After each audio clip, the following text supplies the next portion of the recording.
Hey guys, welcome back to our channel, The Francie Moms. I'm Courtney. I'm Allie. And today we're just going to tell you a little bit about where we have been and why we haven't posted in a couple weeks.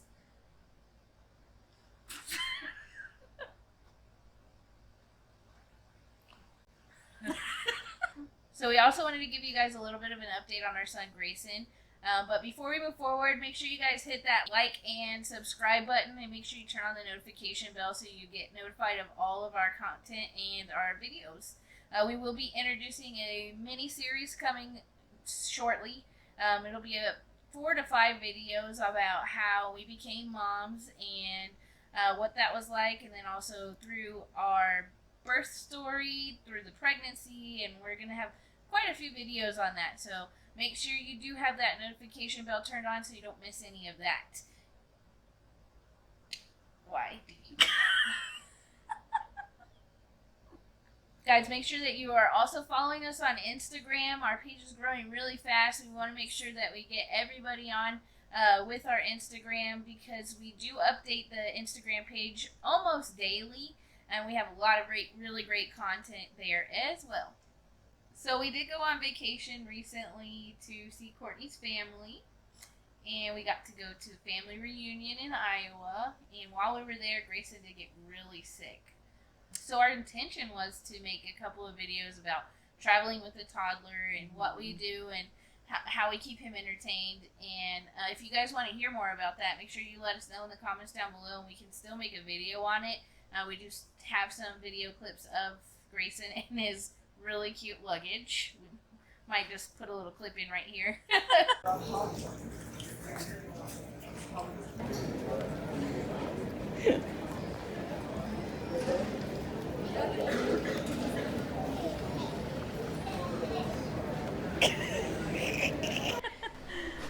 So anyways, that's pretty much where we were about 3 weeks ago, 2 or 3 days into the trip. We started to notice that Grayson was kind of not acting really himself. He was kind of acting a little bit whiny, and then he started getting a fever, But he didn't really have any other symptoms. yeah, no other symptoms. It was weird. He just kept getting a fever.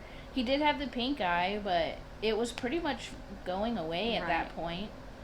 So we were like, we don't know what's going on. We don't know why he's getting fever, and it was a pretty high fever. It was going up to like 103. So we called the doctor. Our pediatrician is like one of our best friends, because she is always there for us, Yes, and she she's always like, no matter what day it is, what time it is, she always is answering our call, and so we've been really blessed with that.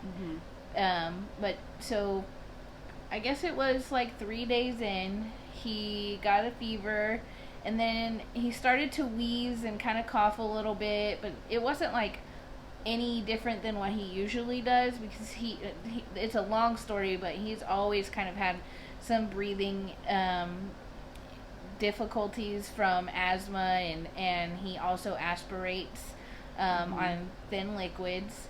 So long story short, we called the pediatrician, and I told her, Grace is up to his old tricks.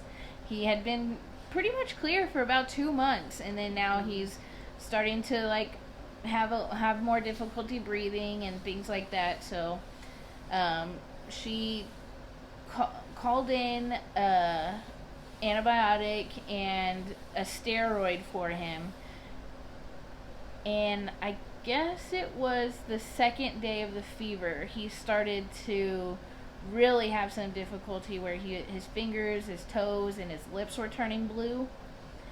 And it happened, but like I said, when he doesn't have the fever, he was running around acting like normal. He was a little bit whiny, but he was playing and up to his normal shenanigans. And the main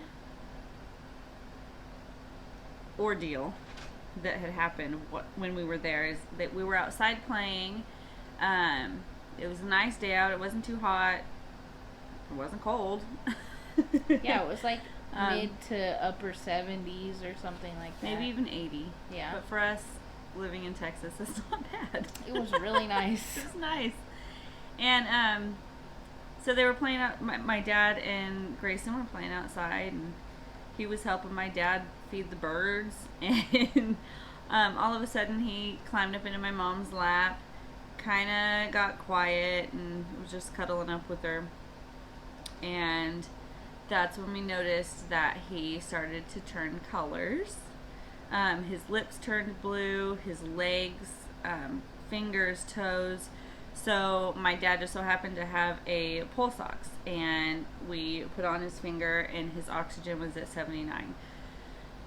So, backstory, we knew to do this, and we knew to check the oxygen because he's already been hospitalized a couple times with troubles breathing, having to be on oxygen with pneumonia and RSV and the metapneumovirus. And so, of course, we were worried. We were like, oh my gosh, should we take him to the hospital? But then his oxygen went back up. We, of course, called a pediatrician, and she told us to just keep an eye on him and Give him his treatment. give him his breathing treatment and see if that helps. It did. He pretty much bounced back after that. yeah, he was did like have the a little worst. bit of a fever. We gave him some Motrin, and then he took a short cat nap on my mom, and then got right back up and started playing like nothing just happened. And so the rest of the trip was pretty okay. He didn't have any real massive episodes like that anymore. When we got back, though, we did follow up with his pediatrician And we had for to her do request a swallow study. to see if he was still aspirating on thin liquids, because this is something that he's done for a while. So we got the results of that back, and it turned out he is still having some of the liquids going into. And I don't know if you guys know, but aspirating means like when you drink, instead of it going straight into your stomach, it kind of drizzles a little bit into your lungs also. Which can cause infections and difficulty breathing and stuff like that. So we do have to thicken his liquids now, or we always had to thicken them, but he was able to get off of the thickened liquids for a little bit, and then he started having the episodes again, and so we had to go back on. So we got the results with that. We talked to the pediatrician, and she wanted us to go get an x-ray and make sure there wasn't anything going on in his lungs. So we went and did an x-ray, and he had bronchiolitis, which is where it's basically like bronchitis, but it's where the smaller pieces of your lungs also have the inflammation and irritation. When we went to the pediatrician, Oh yeah. they took his oxygen at the beginning, and it was at 100. It was perfectly fine. And thank God, I don't want to say that, but I'm happy that he had an episode there, in the pediatrician's office with the pediatrician sitting right there. So she saw the whole thing. Because at first we were like, are we crazy? The kid just like randomly turning blue. So she saw it, and I think that's when she was like, you know what, I'm calling the pulmonologist. We're going to come up with a plan. And then, so they sent us to the hospital for testing. Yeah, we went to get the x-ray done. They got the results from that back, and then she talked to the pulmonologist, and they both decided that they wanted to have a bronchoscopy done, which is where they put the camera down and look in the lungs and at the anatomy and all of that. So he's already had one of those done, but they wanted it to be repeated to see if they could find anything else that they might be able to fix. So we ended up going into the hospital, and this is all like the week that we got back home from vacation. So when we went into the hospital, they did admit him right away, But they said it was going to be a 48-hour stay. They were just going to do the procedures that they just wanted to do the bronchoscopy and get some answers with that, and have a pediatric ENT look at him because he did have tubes, and one of them fell out. So they wanted to make sure everything was okay with that as well. And then they wanted the ENT to take a look at all of his sinuses and everything like that. We thought we were going for 48 to 72 hours is what we were quoted. And we ended up staying for 8 days. Mm-hmm. It was a long 8 days. Because as they were doing testing, they weren't finding anything. Luckily, the nurses saw what he was doing and saw the blue that we were talking about. They knew we weren't crazy again. So we ended up having to do every test under the sun because they could not figure out what was going on. And one of the doctors actually was in there at the same time as well and saw it happen. So by this time, he had a whole team of doctors working with him. He had a pulmonologist, cardiologist, pediatrician, ENT, neurologist, yeah. Cardiologist. We had everybody. Right. Yeah. So he ended up having. Not only did we have to do the bronchoscopy, then his GI doctor also wanted to see do an endoscopy, which is looking into his stomach to see if it was being caused by reflux or anything like that. So we ended up having to do an EEG, an echo, 2 echoes, EKG, a bubble study, which is where they like pump the vein with saline and like try to put bubbles in it to see how it goes through the heart, to make sure that his blood wasn't like pumping into the wrong side of his heart or anything like that. EEG, I think I already said that. Sleep study, the endoscopy, the bronchoscopy. They also, he also had to go under anesthesia twice during our stay, and he had to do an MRI of the brain, and then a CAT scan of his chest, and everything came back normal. So we're so thankful that everything is coming back normal, but then at the same time we're just like, what is happening that's causing him to turn blue? He had a couple more episodes while we were there in the hospital, and a few of the nurses saw it, and then like she said, one of the doctors did see it, and it's so puzzling. We still have no answers. So yeah, by the time that everything was finished, the doctor came in and he said, look, there's 2 things that I don't like to tell a parent. One of them is that their child is terminally ill. The other one is that we have absolutely no idea what's going on. And he said, and unfortunately we have no idea what's going on. So one of them did suggest, he even said, if this were my grandson, I would want to get a second opinion, and told us to go to Houston. However, the other doctors that we saw afterwards stated that we checked all of his vital organs. Everything is good on that end. He's legitimately just a mystery. So one of them said it could be caused by his asthma. Another one said it could be caused from his reflux. And the aspirating. Right. So they still really don't know. At this point, we're just kind of watching an eye on him. But we checked everything under the sun. We've seen an immunologist, we've seen an allergist, we've seen the pulmonologist, asthma specialist, the GI, we saw cardio and neuro.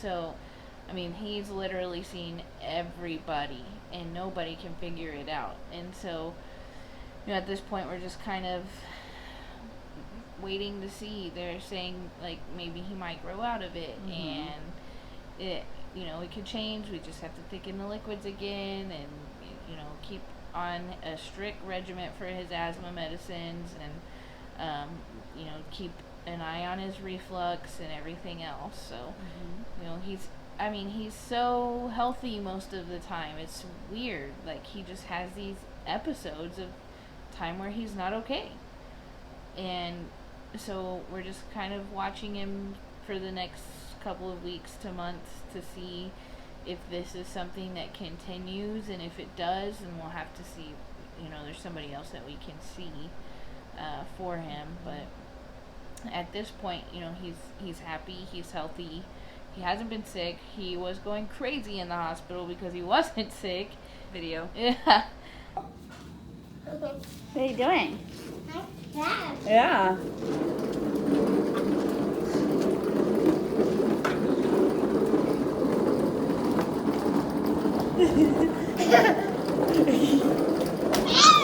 Turn around.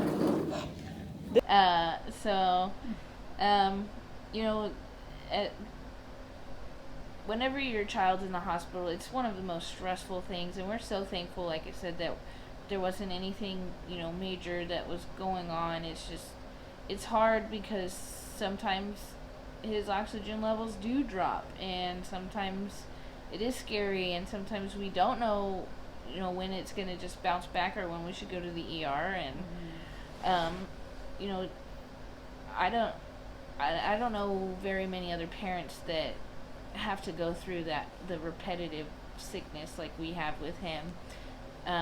But at the same time, he's so happy, he's so healthy, and we're so blessed with him, and we just want to do everything that we can to protect him and keep him from feeling bad. So, on that note, that is why we have missed a couple videos. Yeah.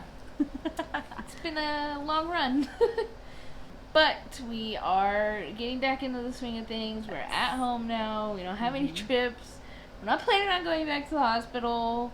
So, we did want to introduce this mini-series.